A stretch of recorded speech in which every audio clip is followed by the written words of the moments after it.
Mr. Bang is leading one of the most ambitious modernization efforts in the Army's 240-year history.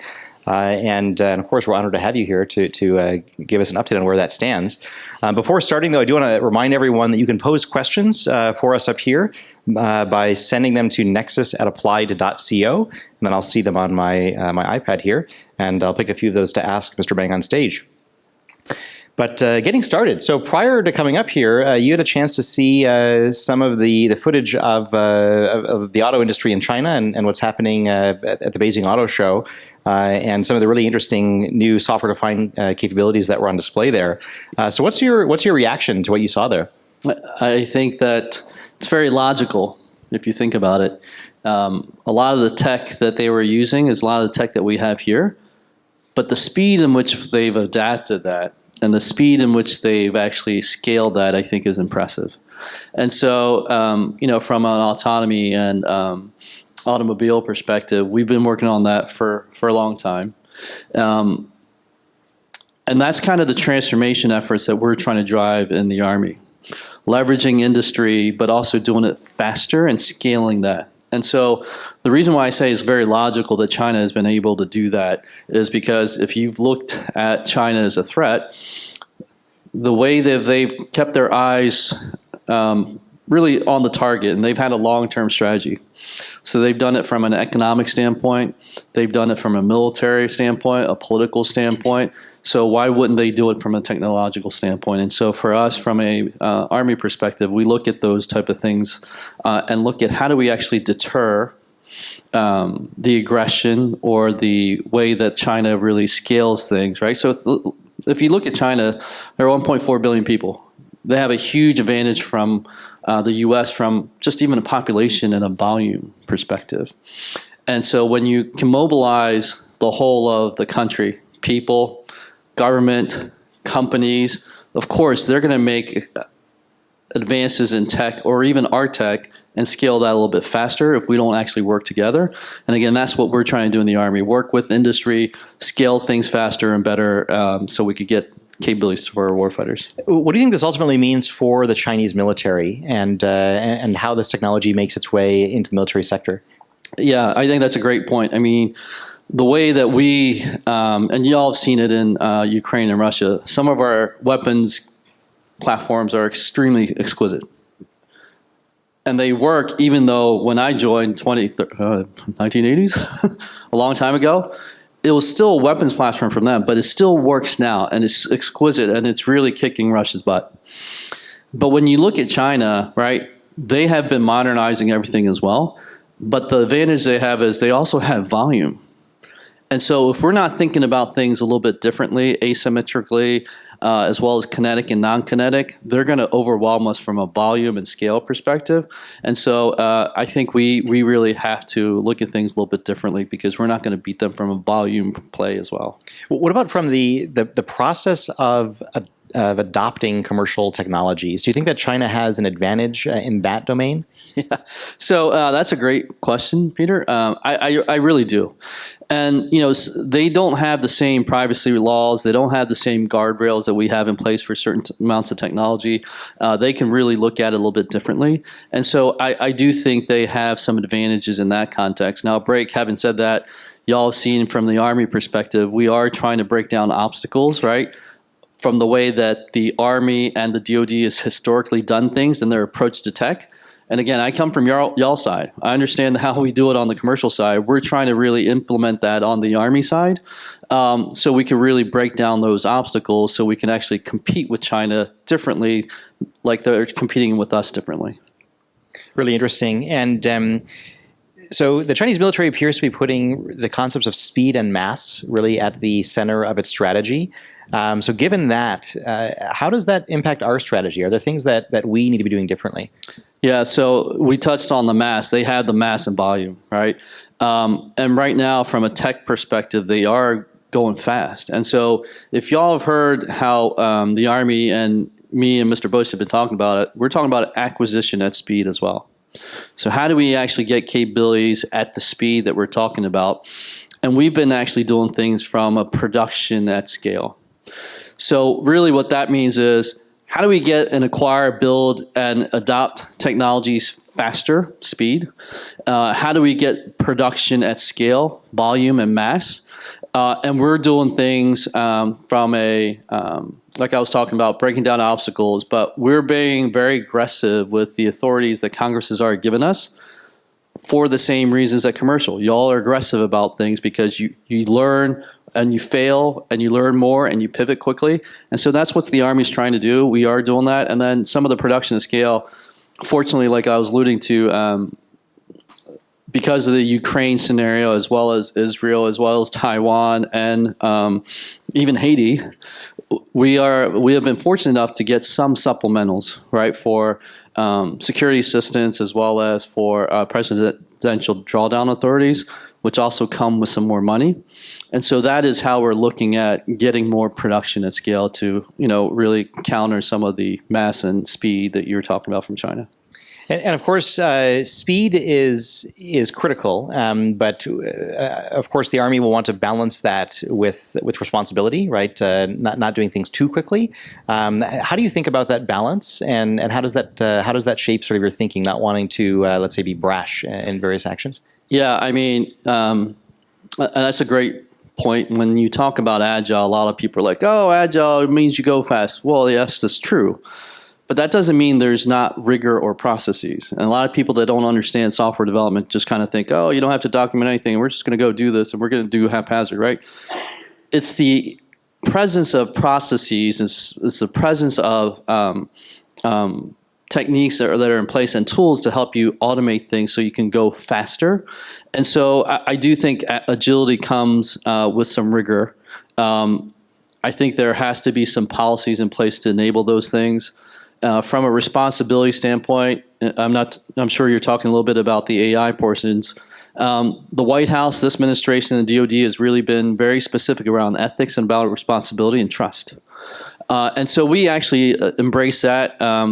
We're the only entity, the U.S. government and specifically DoD, that is really insisted on human in the loop or human on the loop. So we can't totally automate everything, right? So we can have machines automate everything, but again, a human has to be in the loop, right? So they can't just take over. So that's one dimension. The other thing is that we have some frameworks and guardrails put in place, whether it's software, whether it's data, whether it's AI in general, so we could give a little bit of the left and right balance so we could really think about it a little bit more responsibly. So you're touching on the topic of bringing the Army's software development, let's say, into the modern era. And there's a number of semi-sweeping reforms that you're working on. Can you walk us through those a bit and maybe what they are and the goals? Yeah, so there's a software directive that we had the Secretary sign. She published and pushed out, and actually she announced during South by. And if you look at that, there's 12 areas in that software directive that really helps us meet industry where you are, right? Industry is already doing modern software development. The DoD and the government tends to do things waterfall or iteratively in nature. And so really the way that the software directive is set up is really to address multiple things that are obstacles. Things like workforce that's intuitive, right? Things that industry's already found out. Requirements have to be done differently. So if you think about a Scrum team, you have the users and the product managers in the Scrum team. You have the developers, you have the testing. We're doing all those things, so we're collapsing the whole process. So it's not just the iterative serial process. We're doing things like industry. We're automating a lot of things in general, right? So we it's not just agile, it's really driving towards CI/CD. And then the obstacles or barriers around ATOs and certifications. We're working specifically with the DoD and the Army CIO about reciprocity. We're looking at reforming RMF and ATO process so we can get there. And then the last part is, again, testing is embedded. So we're working with the institutional organizations in the Army around tests that look at things usually at a waterfall or at DoD level that work at everything as a waterfall. Because even if you develop software in an agile or a CI/CD construct, right? If the user or the testers insist on everything has to be done the way the previous system was, and they won't accept anything or test anything until it's gold-plated, it defeats the whole purpose of being agile. And so it's a cultural shift. There's a lot of things in there that we're really trying to drive so that we can meet you where you are. right? A lot of times we ask you to meet us where we are. In these software directives, we're really trying to meet you where you are. I know there's some a slide up here. It relates to the software directive, but it also ties in a lot of things here. And when we talk about MOSA, I know, Peter, you're familiar with MOSA, but it really, for us on the government side, we've really been driving MOSA from a hardware perspective. So if you're familiar with hardware, we drive specs, and we put it out in procurements, and industry meets the specs. But we've been negligent on the software side. And we've additionally been negligent on the data side. And so just like, you know... And just so for folks who don't know, so MOSA is the Modular Open Systems Architecture. And so this is, the goal of it is to make exactly that. It's systems that are modular and more easily replaceable across the department. That's right. Replaceable, interoperable, and changeable, right? And so a lot of times, you know, things tend to be vertically integrated, and unintentionally it locks in the data. And so intentionally, we actually put the data up top so we can actually abstract that, expose it, make it available for consumption. And just like we did for hardware in the specs, we're defining APIs at the software level because the Army and the DoD has been remiss and almost never have defined APIs. Or we're going to use industry adopted APIs or standard APIs. And on the data level, we're actually developing specs the same way by creating the data mesh, right? That's going to be implemented through the Unified Data Reference Architecture and the implementation. And so those should be guidelines for us, not just on the hardware, but hardware, software, and data side to drive specs at each level so we can actually become modular and y'all can plug and play with us, right? So we're not having vertically integrated stacks. Now, these are pretty technical topics that get pretty deep into software development. I think today the Army does not directly employ very many software engineers, but perhaps if you include the government labs, there are more. But those labs, of course, have their own purpose, which is not necessarily directly related to this stuff. Do you think that'll change? Do you think the Army is going to have a big software engineering team? So we actually do have software engineering teams, and some of it is government, but a lot of it is augmented by industry.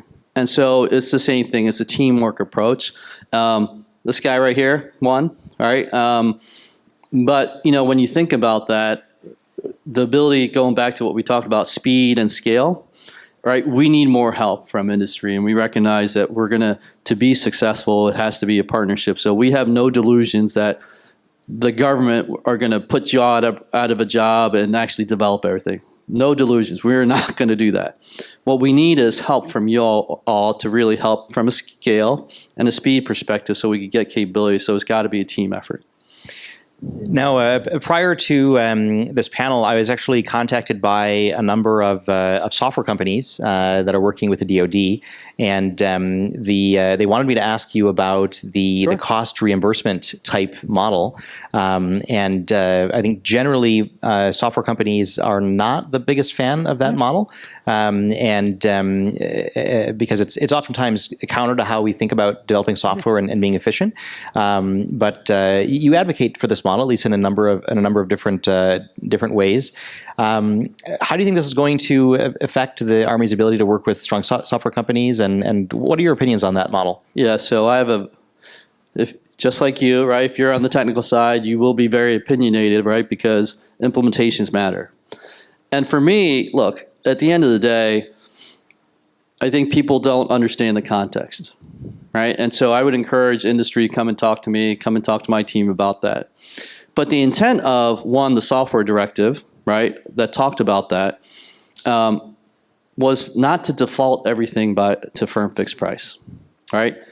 And there's multiple dimensions on that. If you're a software company and you're a product, we get that. Of course, we can get to license costs or subscription costs and those type of things. We're happy to do that. These are in the context of services, right? And if you're looking at services and we're trying to get to capacity, and oh, by the way, we don't actually know the requirements, right? I was on your side. How are you going to price something? And so what we're saying is, because also our procurement officials aren't very versed in services contract, let alone digital contracts, right? They're used to buying commodities, right? Buying product, hardware, buildings. They default to firm fixed price when it's not necessarily always the best case scenario. And so what we're saying is, let's not default to firm fixed price. Let's use hybrid environments, right? Or hybrid contract types, whether it's firm fixed with cost plus, with time material, or any combination of that. Let's just not default to firm fixed price is what the intent is. The other thing that I was saying is like, if you're a product company and a software company, great. We will work with you from a as a service model. We just ask for a little bit more transparency. And I think most companies are willing to do that. And we're very good about buying things as a service or buying things as a subscription or a license or what have you. And we're flexible in that context. So I just want to make sure people understood the context. It's not really about products and it's about really services, but really about how do we get to more capacity when we don't actually know exactly what the requirements are. Makes sense. Yeah, I think that hybrid approach, I think, is very, very rational and makes a lot of sense. We got a question from the audience that I'll read out here. So the question is, we're seeing that software acquisition is being separated from hardware acquisition, but how do you disconnect software budgets from hardware? And should we do that? And what's it going to take to do that? Yeah, so I think same thing here. Context matters, right? And so when you look at a lot of our programs, historically, they were actually vertically integrated.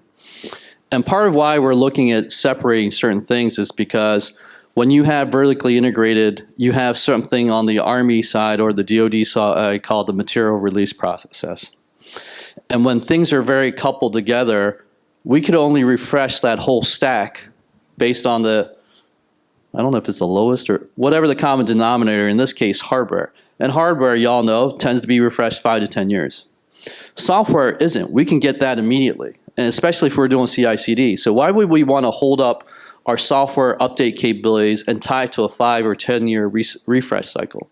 And so we're trying to separate that process from a material release process so we have the flexibility to really get capabilities out to soldiers faster from a software perspective and not tie it necessarily to the hardware. Now, part of that was also we have to evolve our POMing process because a lot of times we price everything together. And then Congress has given us authorities in multiple acquisition pathways that allow us to actually now look at software as programs, look at hardware as programs, look at prototyping and MTA pathways as well. So we're doing a combination, and a lot of times we might keep them on a separate pathway, but a program may have a hardware and a software pathway. So for our XM30, right, we have a pathway, we have an MTA so we could get to a rapid prototype, but then we're actually doing hardware and software within that separately, and we're actually the only service that actually aggressively combines all of these acquisition pathways so we could get capabilities faster. And I think the Army being more involved directly in the creation of APIs and those interfaces, I think is going to be really critical. And I think it's really interesting to see what DARPA has been able to do in creating these ferocious competitions, getting a ton of innovation. And those competitions really were put together on the fact that they had these test environments, these APIs that could allow multiple companies to compete in a software environment. And so I'm definitely excited for the Army to go down a somewhat similar path and make it easier to compete on software companies. Yeah, absolutely. I mean, so whether it's some of our other programs like RCV, Robotic Combat Vehicle, we have multiple approaches on looking at the software stack. And then we're also bringing in organizations like DARPA, that we're bringing in the DARPA racer efforts. And then we're looking at how do we, going back to your autonomy topic here, how do we look at accelerating things? And going back to some of the videos on China, right? They've not just stuck to one approach to self-driving, right? They've taken multiple approaches and fused sensors and data together, and that's how they're getting some of the speed and the scale. And so we're looking at the same thing because our problem in the tactical side of ground vehicles is that, hey, we're driving off road. There's no roads. There's no lanes. There's no stop signs. There's no signals. There's no easy things to categorize like that and classify from a machine learning perspective. And we can't just rely on computer vision. We have to look at LiDAR, radar, all the different sensors that are out there. And so what we're saying similar to that is like, hey, give us all of the different approaches to autonomy. How do we fuse just not just the approaches and the data from the sensors, and how do we actually extend training, inference, and on edge capabilities so we can actually do more of that at scale. And so a great example is like what you were just talking about. taking a lot of the great efforts that other organizations are doing and converging it so we could get it done faster. So shifting gears a bit, separate from the software engineering directive, in May, the Army released a digital engineering policy that's directing the service to adopt more broadly digital engineering best practices, mostly for ground vehicles, but I'm sure it's even more broad than ground vehicles. Can you tell us a bit more about this? Yeah, absolutely. So the previous slide talked about our MOSA and how we're looking at the whole stack. But really the notion of that is like, industry, y'all are already in a digital environment. So it's foolish for us to say, hey, change your digital, right, your electrons, your digits into paper and submit it to us. That just makes no sense, right? And so what we're trying to do is the MOSA component, and you saw on the right-hand side, digital engineering, right? So we're codifying our digital engineering approach through the directive. The Undersecretary just signed it last month. And it's similar. We're looking at those 4 areas. Digital engineering is a focus area. How do we scale what we're doing from a digital models perspective, right? The MOSA side and the models. How do we actually look at systems engineering done faster, better, right? Peter and I were talking about the complexities of all these components and subcomponents in just a ground vehicle or a car or anything with all the electronics and everything, all the hundreds and thousands actually of interfaces that are required. To do that in a paper-based process will literally take you a year to just go the traceability and do the verification. And so what we're trying to do is drive that through digital models, accelerate that in a digital engineering environment, right? Digital engineering rooted in systems engineering. How do we automate that? How do we work with industry because you're already in that space? And how do we evolve that? Modeling simulations, digital twins, and how do we even push that further into our Army processes so we can actually get stock numbers for parts, right? Bill of materials that y'all are already making. How do we actually get that into our system so we can actually have parts that can be requisitioned as soon as we're starting to produce it in field to our soldiers? So there is a lot there. We're driving interoperability and the implementation, but we're not saying, hey, we're going to pick one tool that's going to be out there for everyone to use. We recognize that different communities, whether it's ground vehicles or aviation or others, they have some investments and technical debt in that. What we want to allow are for processes, tools, right? We were talking earlier, there's the tactical or technical level, there's the operational level and strategic levels. We want to embody all that and drive this through a directive so we could, again, meet you where you are, right, to enable us to get the speed and the scale that our enemies are doing. And then for me, we don't just write policy. I'm always from the implementation mindset, so we really think through how do we do this through pathfinders. And as we're doing the lessons learned, then we go back and codify, right, directives, software directive, digital engineering directive, and really do that. And that's what the Pathfinder programs are about. And then the other component of that is develop talent and expertise. We recognize we don't have all the talent. Companies like you guys who do tactical, operational, strategic, I think can help us. Industry that's out there that has those skills can help us in this environment. That's what we need. And so we want to actually look at care and feeding our own workforce and upskilling them and working with you all from an industry perspective to drive that. Now, related to this, there's 2 big topics, maybe one of interest to industry and one of interest to the Army. I'd love to get your take on. So what does this mean for the openness that's going to be expected of industry? And then ultimately, what are the impacts on the T&E side in the Army when all this comes together? Yeah, I mean, so let's start with the T&E because I didn't finish that with the digital engineering, systems engineering, right?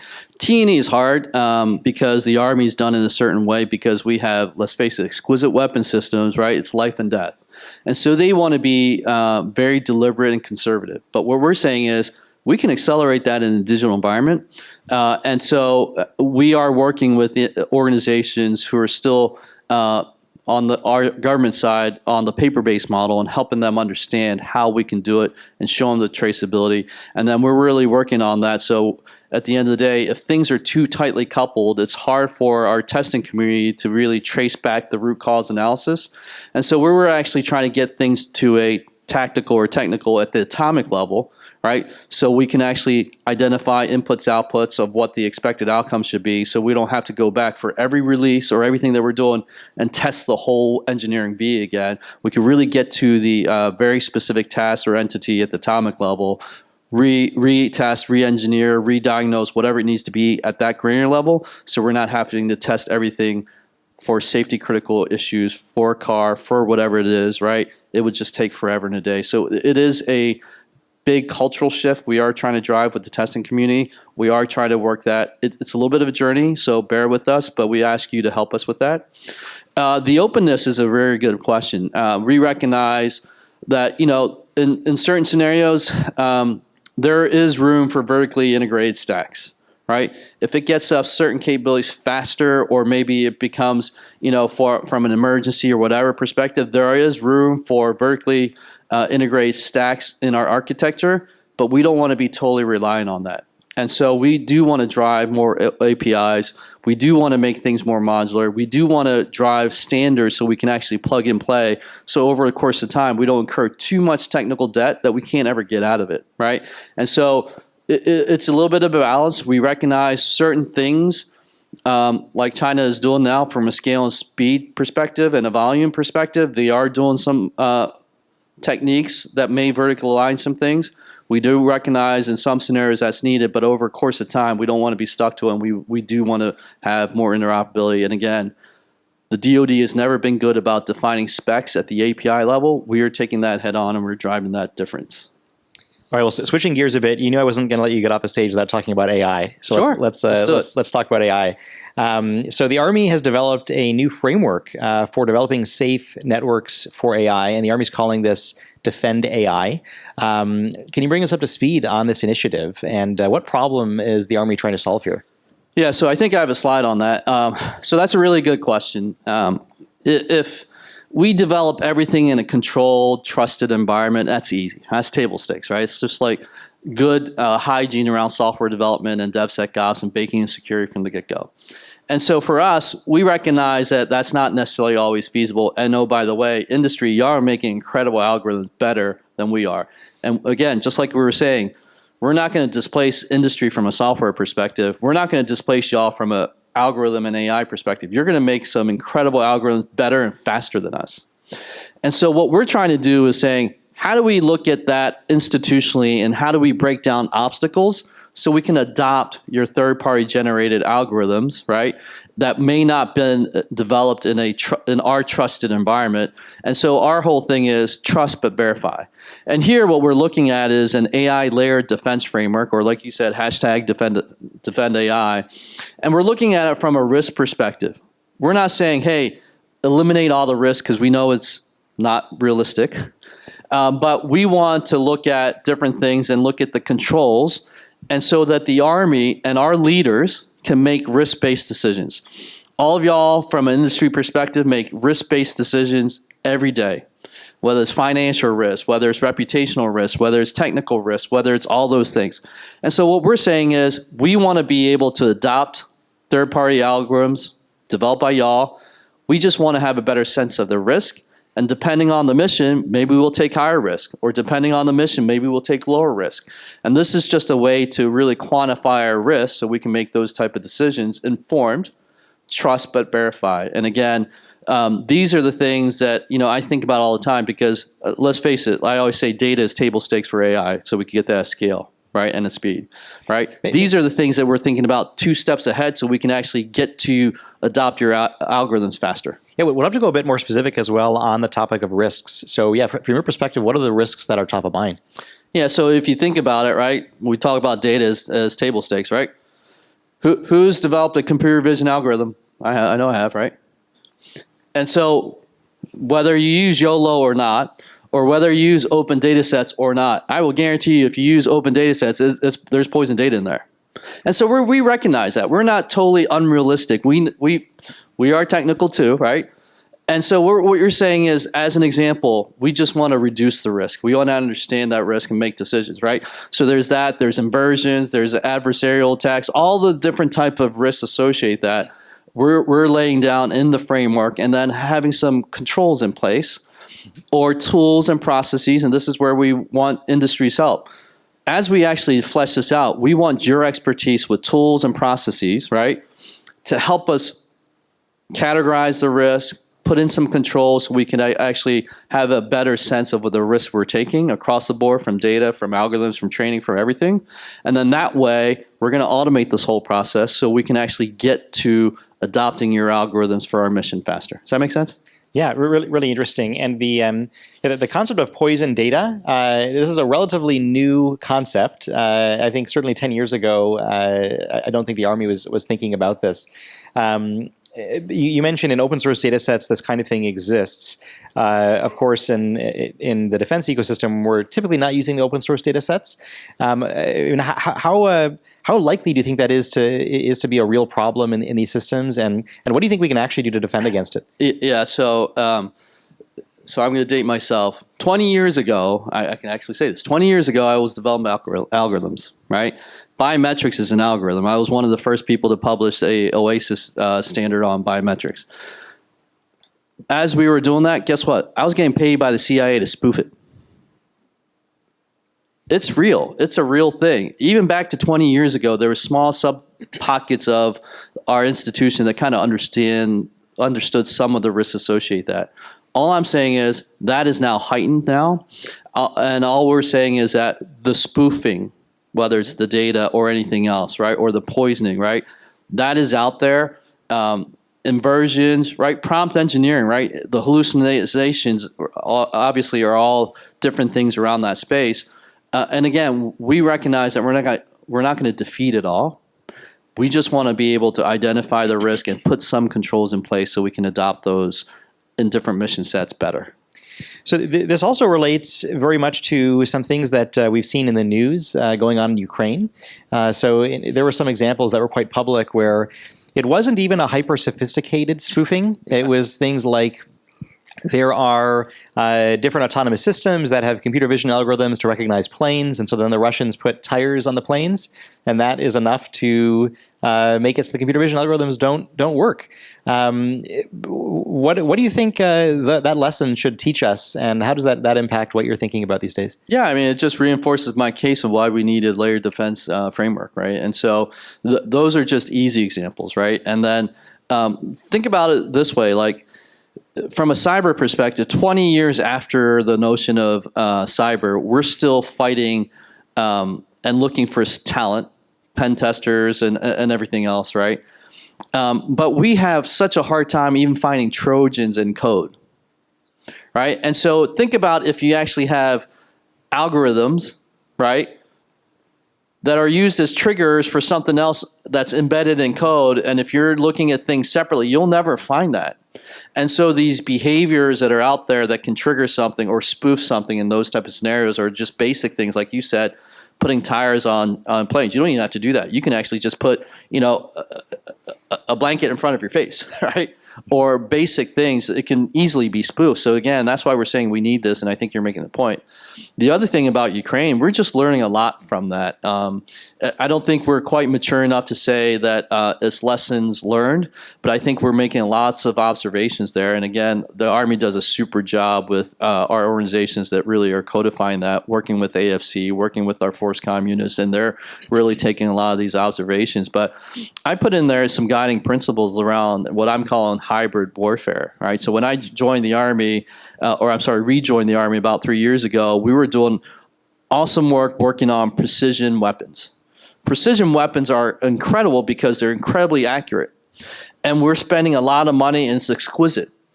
But if you look at the fight in Russia and Ukraine, conventional weapons and 155 rounds are the norm.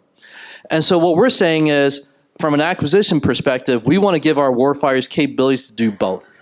We want precision weapons, guided weapons, right? We want the ability to have conventional weapons because the way that we fight enemies and different theaters are going to be varied. So we don't want to be binary, say only this or only that. We want to provide the whole gamut of capabilities for our warfighters so they can decide, right?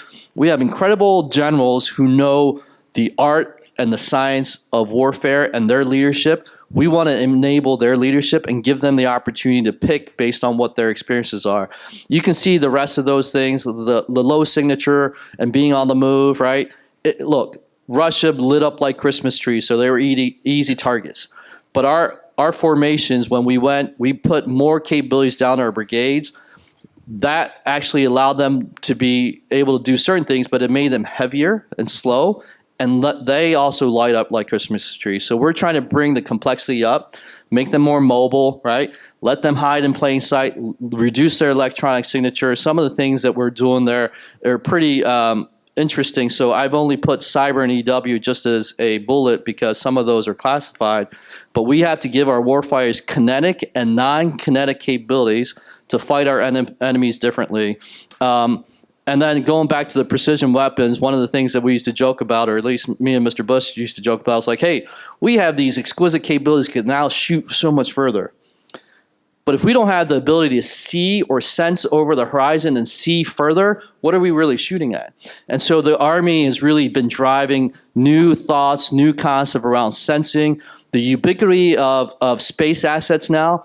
Everything on the world can be seen. And so I actually feel bad for our enemies who have surface fleets, right? Now with our sensing capabilities and ubiquitous space assets, we can see exactly where they are. And with now capabilities that we've now given our soldiers, like the MRC, right? The mid-range capabilities and the prisms, we're able to shoot tomahawks, we're able to shoot exquisite weapons and sink their boats. So we used to always joke that the air defense artillery used to be duck hunters, right? But now, literally, the enemy's navies are literally ducks in the ocean, and we have the capabilities to change the way that the Army fights and shoot even the Navy. And so that's radically changing the capabilities. But again, those are all things that we're providing from an acquisition standpoint for the war fighters so they can do their jobs well, fight our enemies, look at the art and science, right? We're covering down on a lot of the science part so they can do the art of warfare in their leadership. There's just 2 minutes left here, so we'll try to hit maybe one more audience question. This is on the topic of digital engineering. And so within digital engineering, many of the topics that we touched on earlier, those are fields that are not, let's say, particularly sensitive, as in it's many of these are best practices in commercial that we want, of course, the Army to adopt. And it's not, let's say, the protected technology in a sense in industry. But there have at least been several cases of Chinese companies purchasing American companies that are pretty deep in some of these tools and digital engineering technologies. I'm curious to get your thoughts on that and whether this sort of hints that there needs to be a policy change. It's a very good and loaded question, Peter. But yeah, I do think that we have to look at things differently, right? Just like I was talking about earlier with you on China, right? They've been looking things politically, economically, militarily, technologically, everything, and they actually have the benefit of the whole of government, right? They can mobilize their people if they want to or need to. They can mobilize their economy. They can buy into companies, or they can actually take over commercial companies and do what they need. And for us, I do think some of that threat is very real, right? Foreign investment and then actually China buying foreign companies and their IP is real. There are some digital engineering products that have influence there. And I actually have problems, no offense to some software vendors who are saying, hey, we don't really want to work with you on the government because it's our IP, but they turn around in the same breath and actually give China their IP. I got a problem with that. Right, but I do think that we need to think about things differently as a whole of government. There's some policies. It's never this or that. It's kind of a combination of things like China's looking at with us. I do think we need to look at things differently from a government perspective. And I also think we need to look at capital investments differently. And how do we incentivize different behaviors so we can really meet China at some of their tactics, right? So if they're using foreign investments, we should be countering with capital investments. If they're using technological means, then we should be meeting them with technological means. If they're using policy, it should be all of those things. And right now, I think we're only thinking 1 or 2 dimensionally, where they're thinking, 5 or 6 dimensionally.